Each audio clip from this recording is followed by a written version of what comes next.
চলি থকা PHCৰ জল জীৱন মিছনৰ কাম বন্ধ কৰিব লাগে।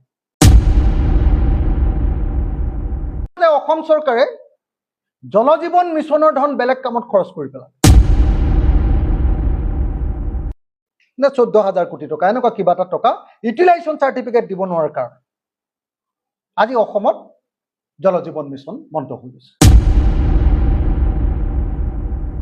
এতিয়ালৈকে যে জল জীৱন মিছনৰ টকাকেইটা দিব পৰা নাই ঠিকাদাৰ আৰু কাম কৰি থকা মানুহক যে টকা নিদিওঁ বুলি ঘোষণা কৰিছে, এইটো অত্যন্ত ভয়াৱহ অৰ্থনৈতিক কেলেংকাৰীৰ প্ৰতিফলন।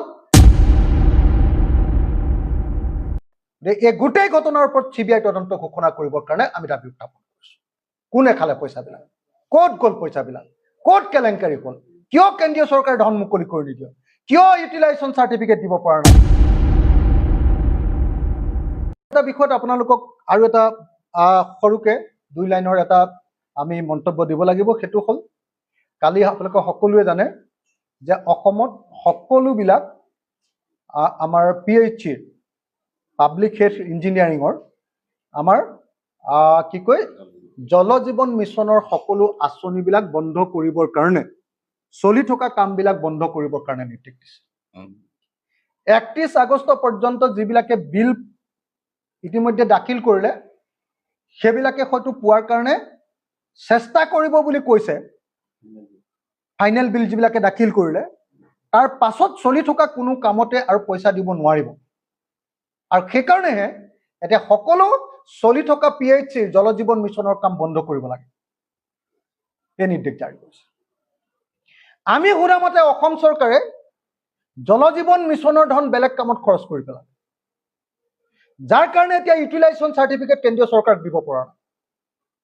কেন্দ্ৰীয় চৰকাৰক ইউটিলাইজেশ্যন চাৰ্টিফিকেট দিব নোৱাৰাৰ কাৰণে কিমান 1400 কোটি নাই কিমান টকা 14,000 কোটি টকা এনেকুৱা কিবা এটা টকা ইউটিলাইজেশ্যন চাৰ্টিফিকেট দিব নোৱাৰাৰ কাৰণে আজি অসমত জল জীৱন মিছন বন্ধ হৈ গৈছে।